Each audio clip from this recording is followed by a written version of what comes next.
एक जंगल के किनारे एक बूढ़ी बकरी ने अपना घर बना रखा था। उसके 7 बच्चे थे। सातों मेमनों के साथ वह आराम से अपने दिन गुजार रही थी। बकरी बड़ी मेहनती और कामकाजी थी। काम तो उसे बहुत करना ही पड़ता था, क्योंकि वह 7 बच्चों की माँ थी। सातों छोटे छोटे बच्चों को वह अपने घर में बंद करके जाती थी।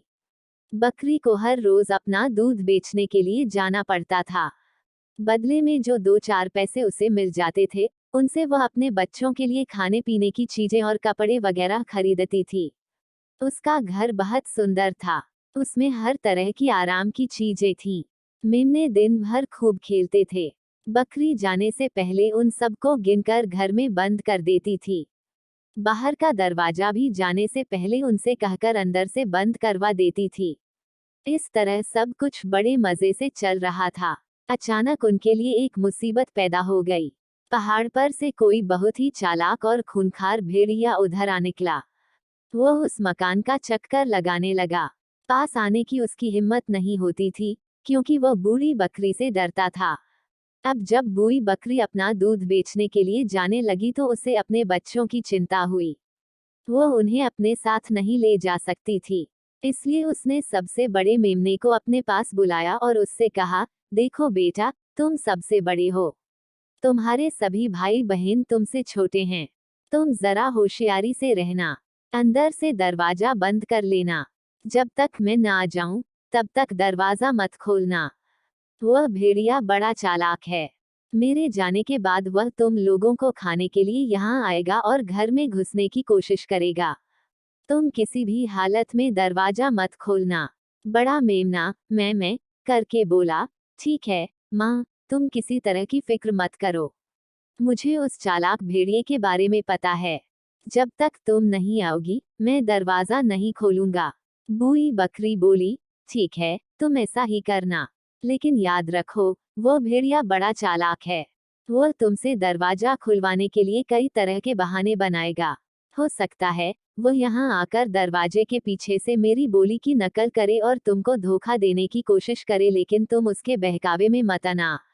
वह कितनी ही कोशिश करे लेकिन अपनी मोटी आवाज और काले पैर छिपा नहीं सकेगा। तुम उसे पहचान लेना और उसकी चाल में मत आना, वरना वो अंदर घुसकर तुम में से एक को भी जिंदा नहीं छोड़ेगा और सबको खा जाएगा। यह कहकर बूढ़ी बकरी वहां से रवाना हो गई। बड़े मेमने ने भीतर से दरवाजा बंद कर लिया। फिर सब बच्चे खिड़की में इकट्ठे होकर हाथ हिला हिलाकर अपनी माँ को विदा करने लगे। बूढ़ा भेड़िया एक पेड़ के पीछे छिपकर बैठा हुआ था और वहां से सब कुछ देख रहा था।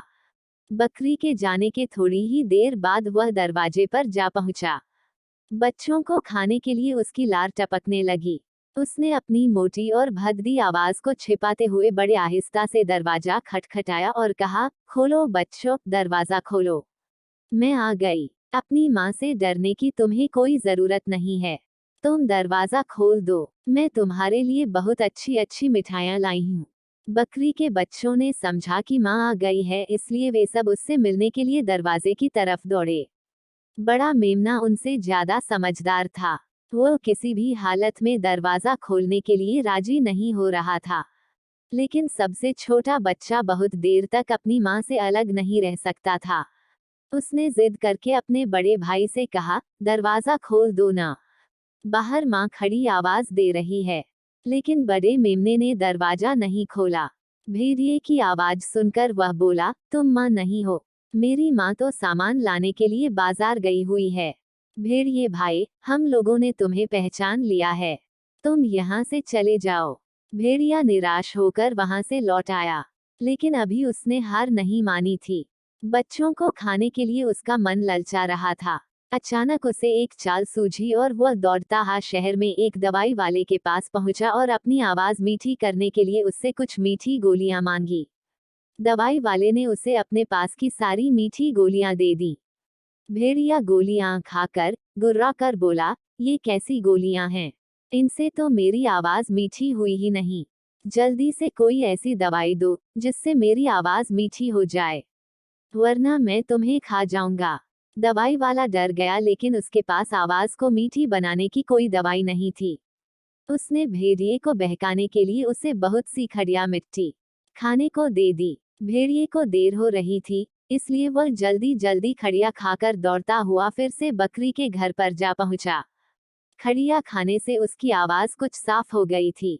उसने दरवाजा खटखटाया और कहा, खोलो बच्चों, खोलो। मैं आ गई। मैं तुम्हारे लिए बहुत अच्छी अच्छी चीजें और कपड़े लाई हूँ। यह कहकर वह दो पंजे दरवाजे पर टिकाकर खड़ा हो गया और सुराख में से देखने लगा कि देखें बच्चे क्या करते हैं। बकरी के बच्चे बहुत डरे हुए थे। उन्होंने जब दरवाजे पर आवाज सुनी तो वे भी चुपचाप सुराख में से झांकने लगे। उन्हें दरवाजे पर दो बड़े बड़े काले पंजे दिखाई दिए। वे लोग चिल्लाए, अरे यह तो वही भेड़िया है, भेड़िया। देखो, इसके काले काले पंजे दिखाई दे रहे हैं। बड़े मेमने ने अंदर से चिल्लाकर कहा, भाग जा भेड़िए, भाग जा। दरवाजा नहीं खुलेगा। यह सुनकर भेड़िया फिर अपना सा मुंह लेकर वहां से लौट आया। कुछ दूर जाकर भेड़िए ने सोचा, ये बच्चे बड़े चालाक मालूम होते हैं। मुझे कोई और चाल सोचनी पड़ेगी। मुझे जल्दी ही कुछ करना चाहिए वरना फिर मौका हाथ से निकल जाएगा और बकरी वापस लौट आएगी। वह दौड़ता हुआ एक नानबाई के यहाँ पहुंचा। नानबाई आटा सानकर रोटी बनाने की तैयारी कर रहा था। भेड़िए ने कहा, भैया, मेरे पंजे जल गए हैं, मुझे थोड़ा आटा दे दो। नानबाई ने उसको आटा दे दिया। इस आटे को उसने अच्छी तरह से अपने पंजों पर मल लिया। आटे में सनने के कारण अब उसके पंजे सफेद से हो गए थे। वह फिर से दौड़ता हुआ बकरी के घर जा पहुंचा और दरवाजा खटखटाया। बकरी के बच्चे ने इस बार जब सुराख से देखा तो उन्हें भेड़िए के काले पंजे नहीं दिखाई दिए। भेड़िया इस बार चालाकी करके सुराख के सामने आटे में सने हुए पंजे रखे हुए था। बकरी के बच्चों ने समझा कि इस बार सचमुच मां आ गई और उन्होंने तुरंत दरवाजा खोल दिया। दरवाजे के खुलते ही भेड़िया चीखता हुआ घर में घुस गया। बच्चे डरकर इधर उधर भागे, लेकिन भेड़िए ने दौड़ दौड़कर एक एक को पकड़ा और सीधे अपने गले के नीचे उतार लिया। एक एक करके वह 6 बच्चों को निगल गया, लेकिन 7वां और सबसे छोटा बच्चा जान बचाकर एक डिब्बे में छिप गया। भेड़िए ने उसकी ओर कोई ध्यान नहीं दिया। अब उसका पेट भर गया था। इसके अलावा वह इधर उधर की भाग दौड़ से बहुत थक भी गया था। वह घर से बाहर आया। कुछ दूर एक झाड़ी के पास पहुंचकर उसकी छाया में लेटकर वह आराम करने लगा। थोड़ी ही देर में उसे गहरी नींद आ गई। इतने में उधर बकरी लौटकर अपने घर आई। दरवाजा खुला देखकर उसे बड़ा आश्चर्य हुआ।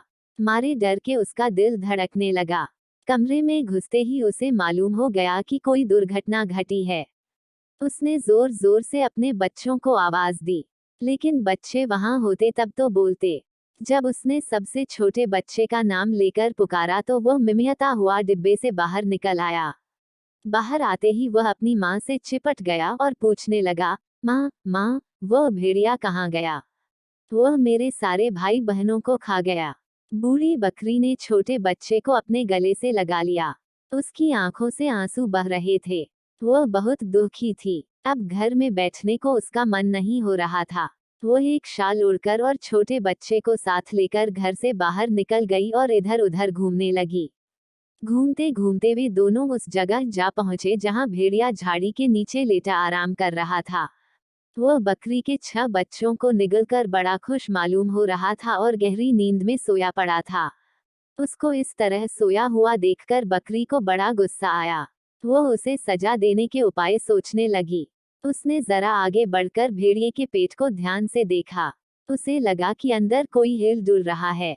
उसे यह समझते देर न लगी कि भेड़िए ने जल्दबाजी में बच्चों को सीधा उठाकर अपने गले से नीचे उतार लिया था। बकरी को लगा कि बच्चे अब भी भेड़िए के पेट में उछल कूद मचा रहे हैं। बूढ़ी बकरी दौड़ती हुई फिर से अपनी कुटिया में पहुंची और वहां से एक कैंची और सुई धागा ले आई। फिर उसने आहिस्ता आहिस्ता कैंची चलाकर भेड़िए के पेट में एक बड़ा सा छेद कर दिया। छेद के होते ही उसमें से पहले बड़ा मेमना निकला, फिर उसके बाद उससे छोटा, इस तरह एक एक करके सभी मेमने उछलते हुए बाहर निकल आए। बाहर आकर वे लोग अपनी मां के आसपास उछल कूद मचाने लगे। बूढ़ी बकरी ने फुसफुसाते हुए कहा, चुप रहो, चुप रहो, धीरे बोलो, भेड़िया जाग जाएगा तो सारा खेल खराब हो जाएगा। इसके बाद बकरी ने अपने बच्चों को नाले के किनारे से बड़े बड़े पत्थर उठा लाने के लिए कहा। बच्चे दौड़ते हुए गए और पत्थर उठा लाए। इन पत्थरों को बकरी ने बड़ी सफाई से भेड़िए के पेट में रखा और फिर धीरे धीरे धागे से सीते हुए छेद बंद कर दिया। भेड़िया इतनी गहरी नींद में सोया हुआ था कि उसे इस बात का पता ही नहीं चला। इसके बाद बकरी अपने बच्चों के साथ दौड़ लगाती हुई सीधी अपनी कुटिया में भाग आई। कुछ देर बाद भेड़िए की नींद खुली। वह जम्भाई लेता हुआ उठ खड़ा हुआ। उसे अपना पेट कुछ भारी भारी सा लगा। उसने अपने पेट पर हाथ फेरते हुए सोचा, आज मैंने कुछ ज्यादा खाना खा लिया है। 6 मेमने काफी होते हैं। जब वह मस्ती से चलता आगे बढ़ा तो उसके पेट में पत्थर खड़खड़ाने लगे। उसने सोचा, पेट में कोई गड़बड़ हो गई है। वह जल्दी जल्दी कदम रखता हुआ नाले के किनारे पहुंचा। उसका जी घबरा रहा था, उसे प्यास भी लगी हुई थी। जब वह झुककर नाले में पानी पीने की कोशिश करने लगा तो उससे अपना वजन संभालते नहीं बना। पेट में पड़े पत्थरों के भार के कारण वह मुंह के बल लुकता पानी में जा गिरा। उसने पानी में से निकलने के लिए बहुत हाथ पैर मारे, लेकिन भला वह पानी में से निकल ही कैसे सकता था। उसके पेट में पत्थरों का भार था। वह पानी में गहरा डूबता चला गया और फिर कभी पानी के ऊपर नहीं आ सका। बकरी अपने सातों बच्चों के साथ फिर आराम से रहने लगी।